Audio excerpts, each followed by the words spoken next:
What's up, people? This is Nadir. It's Kev. Yo, we are GamesMusicLyfe. So, we're back with a compilation for this week, 621. The albums we listened to for the week that we didn't really have a time to really go into for the full review. But we want to give our quick thoughts on what we thought of their mini projects, EPs, whatever we're listening to. Definitely get a chance to talk about them. Absolutely. Yo, so the first one we had, man, was Vic Mensa. The manuscript is 4 songs.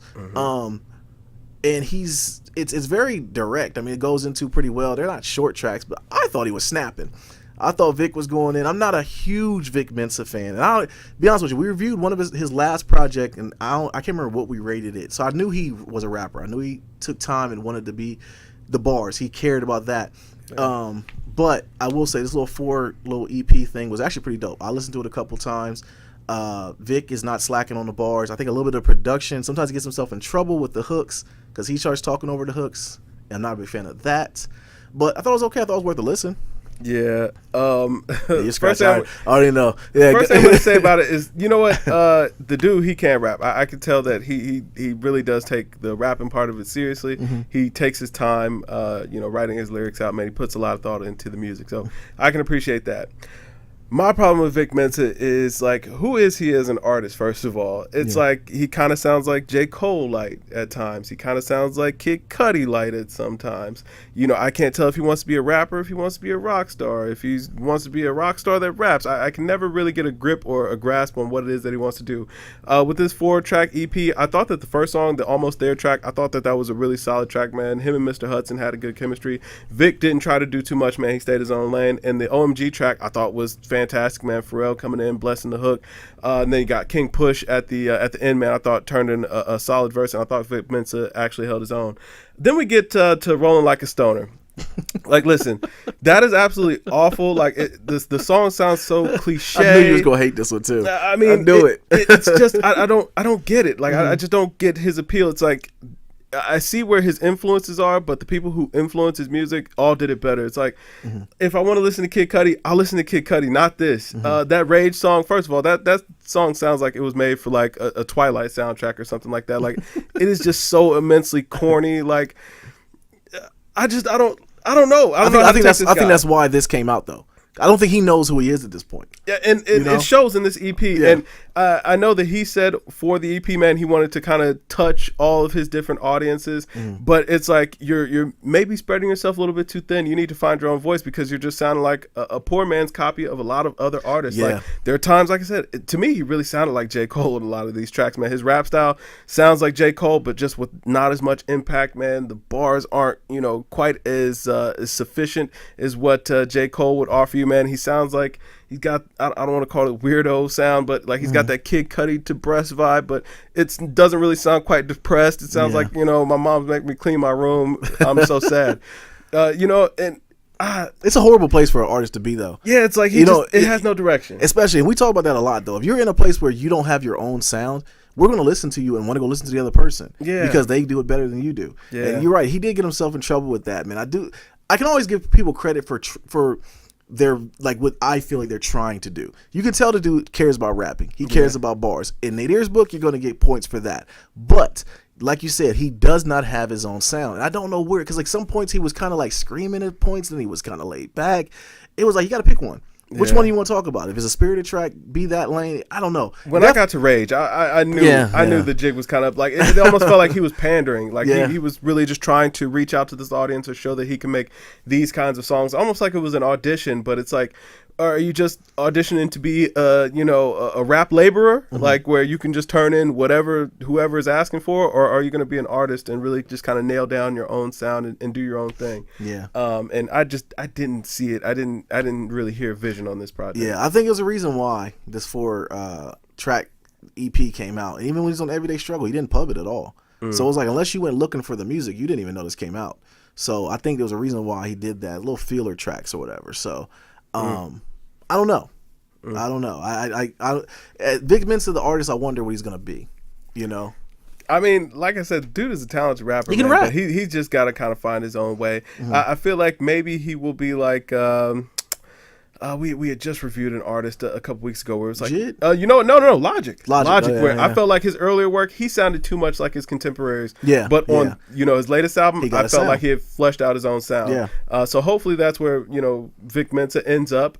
But right now, I just don't see it. It feels like he's just throwing darts at the wall. Gotcha. All right, man. So next one we listened to, I didn't listen to this one though. The Rich the Kid, Yeah. Rich Forever. Yeah. What'd you think? Because I didn't get it. I didn't give it a shot. First of all, don't come into this project expecting a whole lot. If you come into it not expecting a whole lot, though, I think that you'll actually be pretty surprised, man. The production on this whole tape is actually really solid. Really? I like the chemistry Rich the Kid and Famous Dex have going together. Okay. I mean, this of course was music that I listened to passively. Like it's not anything like thought provoking, or it's not anything that's really just going to grab you. But I thought they did really well with their hooks, man. I thought that their verses were entertaining. Dexter's energy just brings the track to the next level, man.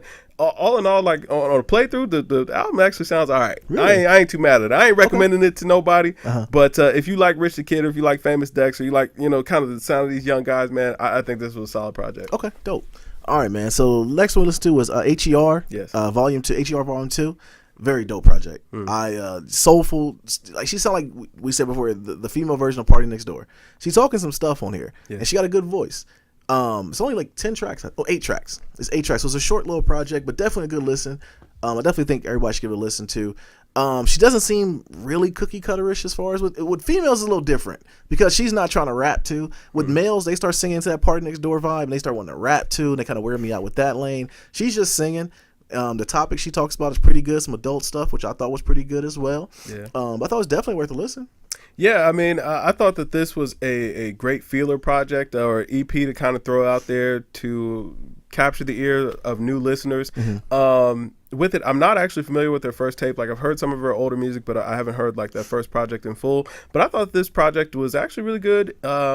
Maybe came out a little bit too close to SZA. I feel like it's kind of getting in the way. SZA's sound is a little bit more fleshed out, but I think if you did enjoy that SZA album, that you'll also enjoy this project. I feel like going forward, she'll have something really good to offer because this was a good body of work. Yeah, SZA got the push too. So. Yeah, I mean, it was all the way out there, but SZA just had a more full sound where I felt like H.E.R. or her, however she wants to, kind of go by her name. But I felt like she kind of stayed in one lane, but it was showcasing where her talent lied, which, was with her vocal performance and her songwriting. I felt like the production complemented her well, but it wasn't anything that blew me out of water. Gotcha. Okay, no doubt, man. So next one we had was Young Thug, the easy, breezy, beautiful thugger girl, or whatever. Look, man, look. Okay, first off, listen, I'm not a big, huge Young Thug fan, and I liked him on Travis Scott's project. He was featured on there. He actually sounded pretty good. I'm like, okay, this dude's actually pretty decent. He's looking like he's taking it serious. I never really cared for his voice. His voice kind of got on my nerves, but he wore me out on this, man. I didn't make it through it. Okay? We were actually gonna do a full review. We were gonna do a full review. You tapped out, and then I tapped out. I could not make it through, bro. I couldn't. And I know a lot of times with us, man, we listen to so much music, and it's like I will try to give everything a shot. I could not make it through this. His voice just started getting on my nerves, and then the content was like, my man, how many times can you say what you want a girl to do to you and how she's doing this and doing that? Like, I mean, seriously, it's like the whole album was like from a perspective of a dude. Like, if you're a girl, I don't know how you listen to this. Yeah. Like, seriously, I don't even know how you would even like this project. But like I said, I couldn't even make it through the entire thing. His voice started getting on my nerves. But what gets to me about Young Thug is his antics, man. And it's like, I believe in everybody, every artist, every content creator, everything could make their own work, put their own vision on things. But your antics go along with that. And that's the thing that gets me about him. And then when you say things like, I'm the new Pac, if Pac was alive, I'd be his vision and da-da-da. And it's like every little kid can look at Pac and as far as on that level and say, I can make it because Pac made it and I'm brown, just like he was brown. But a lot of things this guy stands for, the antics that he does, I can't think Tupac would have signed off on this. From the album art where this dude has on a dress to carrying a purse to calling other men handsome and sexy. Like, stop it, my man. Like, I get that's what you want to do. In my beloved hip hop, I don't like it. You stay over there with all that and just, if you want to, there's a way. And I blame Lil B for this, man. I think if we stopped Lil B a long time ago with the whole I think I am gay type, all that stuff, we just stopped it there. We kind of would have nipped it in the bud and made cats be a little bit more creative in that. And I get this is a little bit his creativity, but he just wore me out, man. But even besides that, the music was just not good, man. It's just his voice is just very annoying. And even that, his content of what he's talking about was like, my Lord, like, dude, like, stop it. Like, come on, you can talk about other things than that. You've been in the game this long. You have other things you can talk about other than that. Is it a part of your life? Absolutely. I get it. But every track, I couldn't make it through it, bro. I got about halfway through and I was like, listen, I'm not going to do, my ears were mad at me. I am not going through this anymore. So I stopped. Yeah. You know, hey, with it, man.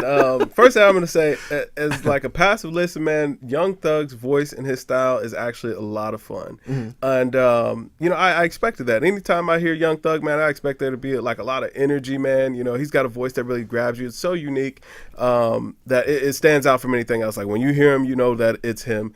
And in some ways, you know, he can have a lot of fun with the track. He can do things that most other artists can't, or, you know, bring an energy to a track that most other artists can't.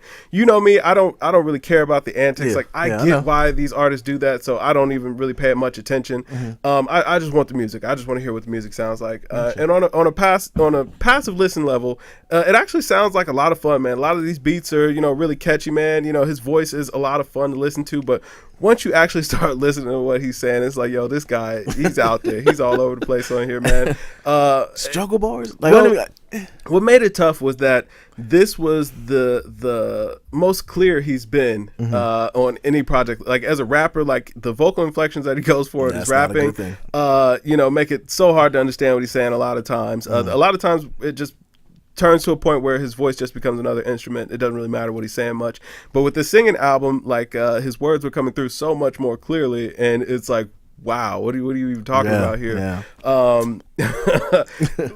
Beyond that, like he really takes a lot of goofy turns as far as like the vibratos that he goes with, man. Like he starts like kind of singing with like this country twang or accent on here, like he's just doing whatever he wants. This was a project where it was like, man, they put an artist in the studio and he really just went wild. He has to feel like he's just at a point in his career where he could just literally do whatever he wants, because he would just do whatever he wanted on this album. This is still under Cash Money, right? No, he's under 300 Entertainment, okay. He's under H.E.R. and Kevin Lyles, but yeah, I mean, with it, this it's not a good project or anything like that, but you know, I thought it had some funny moments, man. It made me laugh, it made me cringe. You know, hey, whatever. I get it. It was a Young Thug project, but him singing wasn't great. It wasn't great to the point where I actually heard Future. I was like, man, you know what, Future don't sound like too bad. You know, like, man, Future not too bad. Like, he really kicking it. Like, at least I can understand what he's saying. Right. But I don't know, man. Maybe the homie should have been like, let us know if you made it through. Let me know. Like, at me. Like, dear, I made it through. I don't know how you made it through, man. All right, man. This last one we checked out though was Big Boy's Boomerverse. Yeah. Yo, I gotta be honest with you. I'm mad we didn't review this. Because this was that good. I really had a good time with this. Killer Mike came through and bodied it. Jeezy sounded like the old Jeezy TM103 Jeezy. Yeah. It sounded like an Outkast album. I was waiting for Andre to come through and start rapping again, man. And the one thing I will say though with it though, he kind of sometimes with Big Boy he goes a little bit too funk vibe, where he kind of forgets that he raps, and it gets too more into like the Sleepy Brown down that path versus you know, getting more hip hop, which I'm okay with it. It's has an Outkast sound to it, but I do think Big Boy, for him to be around this long, he still put a pretty daggone good project out, man. Yeah, I mean, with it, I felt like sonically, the album was really appealing. I didn't feel like he went far outside of himself to make this album. Like it's a sound that we're familiar with from Big Boy all around on this album. You know, the features were really solid on here, but for me there was not really anything that just jumped out on me on this album. There was no home runs, right? It all sounds good, man. It's a good album from Big Boy, but that's kind of where it stops for me. It's just good. Of course, man, I always expect him to put out some quality. Maybe wish we could have got a verse from Andre somewhere in there. Maybe a little something. But bless something. I thought Killer Mike really did sound great on there, man. It sounded like he was in the Run the Jewels pocket going through that track. And like I said, man, top to bottom, I felt like it was all really solid. I did kind of feel like maybe Big Boy was playing up maybe that pop sound a little bit more than I like on this album. Yeah. But, you know, none of the tracks were bad. Everything was good. Yeah, everything was good. Just nothing was amazing. Yeah, it makes you wonder, like, where exactly does Big Boy and 3 Stacks stand right now? Because remember, we did the project with Fantagrams, and it was definitely pretty good. We got this one by himself, and it's like, where do they stand? We haven't heard them two together in a long time. I don't think Andre cares enough to make music like that anymore. Not enough to really put his all into an album, and it would really kind of be wrong for him to just pop in, pop out with Big Boy. Like, Yeah. if you're gonna do something as Outkast, do it the whole way through, Yeah, or don't yeah. do it at all. Yeah. And I don't think Andre's in a space where he really cares about revisiting that moment at this point right now. Yeah, another artist who lays really low.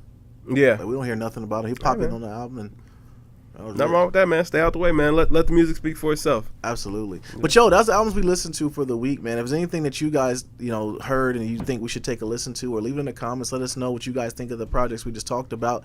And also, like I said, leave it in the comments you made it through that Young Thug album, because I don't believe a lot of you can make it through it. Yeah. Okay. I want to think so, because he's more straight. Like, listen, this is why this is a unit. Because if it was up to me, that Young Thug would not been on that list. All right, but yo, let us know what you guys think, man. So yo, this is Nate here. It's Kev. We're GamesMusicLyfe, man. Drink more water, people. Peace. Peace.